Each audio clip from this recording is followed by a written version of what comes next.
In most homes, electricity is not something people think about in detail. It sits in the background of daily life.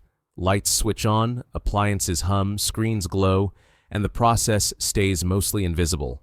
Bills arrive at regular intervals, and the interaction with energy often happens through numbers on a statement rather than through the source itself. When people try to lower electricity use, the effort usually spreads across many small actions. Thermostats are adjusted, devices are unplugged, certain appliances are used less often. Some look into solar panels, backup generators, or battery systems. Each option brings its own layer of planning, cost, installation, or maintenance. Over time, the overall experience can feel heavy not because of one single task, but because energy sits at the center of many household functions. Heating, cooling, cooking, lighting, and electronics all depend on a steady flow. When that flow becomes a concern, attention shifts from simple use to ongoing management. The question moves from using electricity to how electricity is being sourced, supported, or supplemented inside the home environment. Stirling Free Power is presented as a digital instructional product rather than a physical machine delivered ready to operate. The format centers on plans, diagrams, and step-by-step building guidance. What is being offered structurally is information that describes how a specific type of engine design, commonly referred to as a Stirling engine or hot air engine, can be assembled using listed parts and tools. Delivery typically happens through online access. The materials may include written instructions, visual schematics, parts lists, and assembly sequences. The product functions like a blueprint package or construction manual, rather than a finished device. It is not positioned as a utility service, a pre-built generator, or a plug-and-play appliance. It does not arrive installed, wired, or integrated into a home's electrical system. Its core form is educational and procedural. It explains how something could be built, what components are involved, and how those components are arranged. In practice, interaction with this type of product begins away from the screen. After reviewing the materials, the user's time shifts toward gathering parts, preparing a workspace, and following mechanical assembly steps. This can involve sourcing metal pieces, seals, containers, tubing, or other hardware from general suppliers or specialty shops, depending on what the instructions specify. The process tends to unfold in stages. One period is spent reading and understanding diagrams. Another is spent measuring, cutting, fitting, and fastening components. Tools, surfaces, and storage space become part of the setup.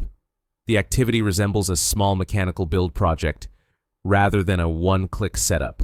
Use is not constant in the way an appliance is used daily. Instead, there is an initial build phase, followed by testing, adjustment, and occasional maintenance checks. Interaction level depends on how closely the builder follows instructions, how precisely parts are aligned, and how the device is positioned within its environment. The product's role stays in the background once construction is complete, but the path to that point involves hands-on time and physical handling. This format simplifies access to design information. Instead of searching across many sources, the plans and explanations are collected in one place. The sequence of steps is laid out in a structured order, which can reduce guesswork about where to begin or how pieces relate to each other. At the same time, several elements remain outside the product's scope. The instructions do not replace local building codes, electrical standards, or safety practices. They do not eliminate the need for tools, materials, or physical space. Mechanical accuracy, sealing, alignment, and safe handling of heat sources or moving parts remain part of the builder's responsibility. There is also a gap between a diagram and a working build.